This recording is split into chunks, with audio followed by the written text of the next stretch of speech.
Hello students. आज हम लोग बात करेंगे रिप्रेजेंटेशन ऑफ एम्पलीट्यूड मॉड्यूलेशन की।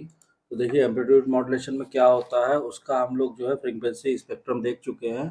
उसमें क्या था कि ये मान लीजिए, हम से सपोज कीजिए, ये अगर हम फ्रीक्वेंसी दिखा रहे हैं तो ये जो कैरियर फ्रीक्वेंसी थी एफ सी, इस पे क्या था, इस पे जो एम्पलीट्यूड था वो हाईएस्ट दिखाया हुआ था, और जो दो साइड बैंड थे, ये अपर साइड बैंड यूएसबी, और ये मान लीजिए ये हो गया आपका लोअर साइड बैंड, ठीक है, एलएसबी। इसमें यहाँ पे फ्रीक्वेंसी कितनी थी, ये फ्रीक्वेंसी एफ सी है, ये फ्रीक्वेंसी थी F C minus F M, और ये फ्रीक्वेंसी थी F C plus F M. ठीक है, यहाँ पे हाईएस्ट एम्पलीट्यूड रहता है, और ये दोनों जो है सिमेट्रिकली डिस्ट्रीब्यूटेड रहते हैं, अपर साइड बैंड और लोअर साइड बैंड। तो ये चीज़ हम लोग पिछले वीडियो लेक्चर में स्टडी कर चुके हैं। अब इसमें क्या होता है कि आपको इससे क्लियर है कि amplitude modulation is shown simply as consisting of three discrete frequencies. इसमें ये आपका जो एफ सी है ये सेंट्रल फ्रीक्वेंसी हो गई, उसका हाईएस्ट एम्पलीट्यूड है, और other two are dispose symmetrically about it, having amplitude which are equal to each other but which can never exceeds half the carrier amplitude. ठीक है, यानी इसका जो एम्पलीट्यूड है, इनका जो एम्पलीट्यूड है वो कैरियर के एम्पलीट्यूड से, मान लीजिए कैरियर का एम्पलीट्यूड हमने और बढ़ा दिया, इतना कर दिया, इसके हाफ से ज़्यादा नहीं हो सकता है। तो the appearance of amplitude modulated wave is of very important. ठीक है, तो अब अगर इसका मान लीजिए एम्पलीट्यूड मॉड्यूलेटेड वेव का हम अपीयरेंस बनाएं, तो इसको अगर हम ड्रॉ करते हैं तो देखिए इस तरह आएगा। ये बनाया आपने, ये सपोज कीजिए एक्स एक्सिस हो गया, यहाँ पे हमने दिखा दिया टी। ठीक है, अब जीरो से जो कैरियर है वो ये हो गया, मान लीजिए बी सी, इतना। ठीक, और इसको एक्सटेंड किया आपने इस तरह, और इसको आपने एक्सटेंड कर दिया इस तरह। अब जो एम्पलीट्यूड मॉड्यूलेटेड वेव होगी, उसकी जो वेव फॉर्म होती है वो होती है, और इसमें हमने क्या किया कि ये मान लीजिए हमारा वी एम हमने बना दिया इस तरह, सपोज कीजिए ऐसे। ठीक, ऐसे यहाँ पे आ जाएगा ऐसे। ठीक, अब इसके अंदर जो एम्पलीट्यूड मॉड्यूलेटेड वेव की वेव फॉर्म आएगी वो आपकी इसके ही अंदर आएगी। मतलब सपोज कीजिए आपने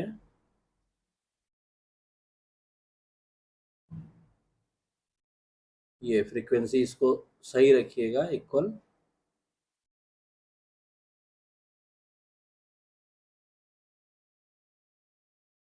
इस तरह से एम वेव की वेव फॉर्म आएगी, जिसमें ये जो डिस्टेंस है, ये डिस्टेंस आपका कहलाता है, ये जो डिस्टेंस है ये हमने आपको समझाने के लिए बनाया है, ये हो जाएगा वी सी। ठीक है, और यहाँ जो एम्पलीट्यूड है ये हो गया V C plus V M sine omega M T, sine omega M T. ठीक है, जहाँ पे अगर वी एम की हम बात करें तो इसको मान लीजिए हम एक्सटेंड करेंगे से सपोज कीजिए इतना, तो ये जो हो गया ये हो गया वी एम। ठीक है, या इसको अगर हम एक्सटेंड करें यहाँ पे इस तरह, तो ये हो गया वी एम। ठीक है, और मैक्सिमम जो एम्पलीट्यूड आएगा ये इतना हो जाएगा, यहाँ से यहाँ तक ये हो जाएगा वी मैक्स। ठीक है, ऐसे ही अब लोअर हाफ में आप आइए, तो ये जो इक्वेशन आएगी, ये इक्वेशन तो हो गई माइनस का V C plus V M sine omega M T, ये हो गया। और इसको फिर अगर आप एक्सटेंड कर देंगे, सपोज कीजिए ये आपने एक्सटेंड किया ऐसे। ठीक है, तो और ये हो गया ओरिजिन। तो एम्पलीट्यूड मॉडरेटेड वेव जो आएगी वो इस तरह से इसकी वेव फॉर्म आएगी। अब इसमें क्या होगा कि देखिए, इसमें जो टॉप एनवलप है, मतलब कि ये टॉप एनवलप है, ठीक है, और ये जो है ये बॉटम एनवलप है, ठीक है। तो यहाँ पे जो मैग्नीट्यूड है वो है माइनस का V C plus V M sine omega M T, और यहाँ पे जो एम्पलीट्यूड है ये है V C plus V M sine omega M T. इसमें क्या है कि the modulated wave extends between these two limiting envelopes and has a repetition rate equal to the unmodulated carrier frequency. तो इसका जो रेपिटेशन रेट होता है वो अनमॉड्यूलेटेड कैरियर फ्रिक्वेंसी के बराबर आता है, ठीक है। अब हमें मालूम है कि वी एम और V M is equal to क्या होता है, V M equal to M, M क्या है, modulation index into V C. ये रिलेशन हम लोग पढ़ चुके हैं। And it is now possible to use this relation to calculate the index of modulation. अब इसका आप क्या यूज़ कर सकते हैं, आप इसका यूज़ इंडेक्स ऑफ मॉड्यूलेशन के लिए कर सकते हैं।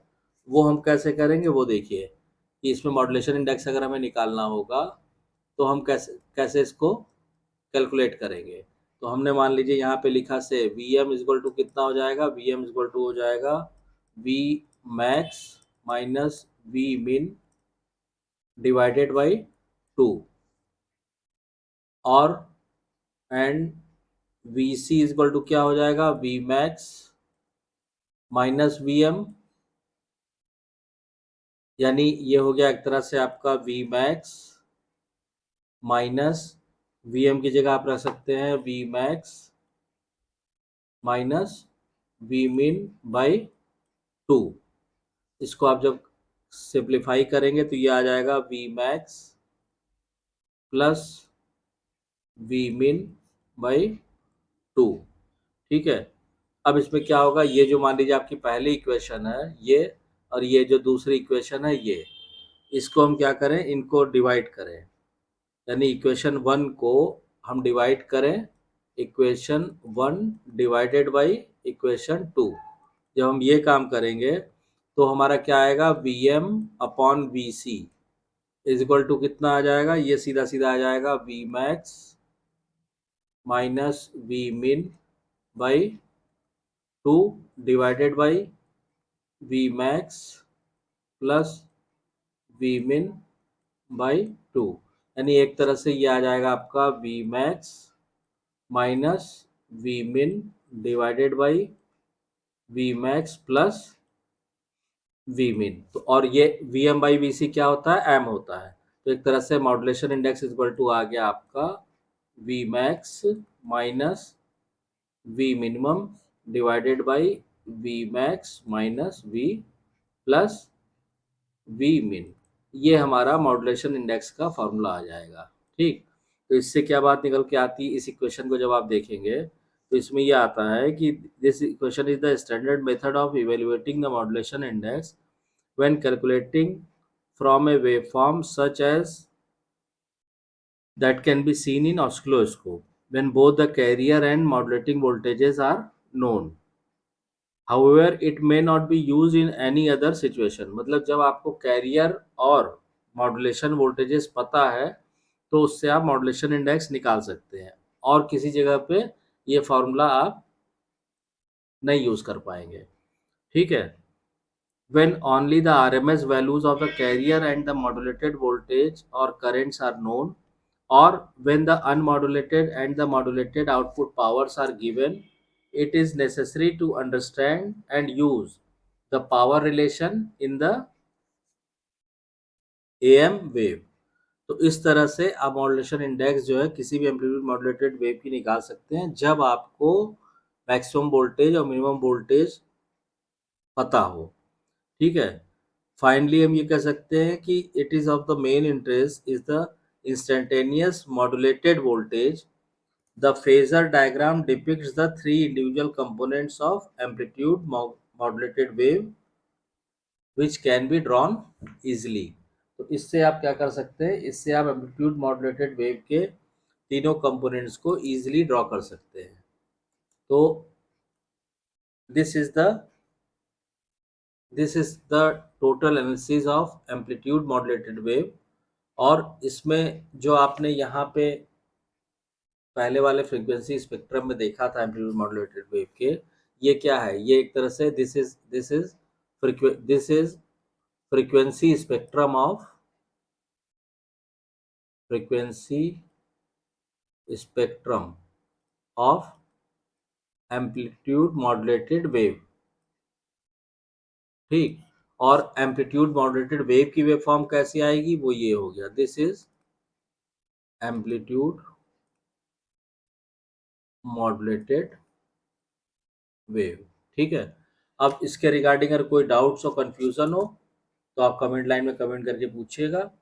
और अगर आपको वीडियो कंटेंट पसंद आ रहा है तो प्लीज़ वीडियो को शेयर कीजिए, लाइक कीजिए, चैनल को सब्सक्राइब कीजिए और नोटिफिकेशन बेल को ऑन कर दीजिए ताकि नेक्स्ट वीडियो की इन्फॉर्मेशन आपको तुरंत मिल जाए।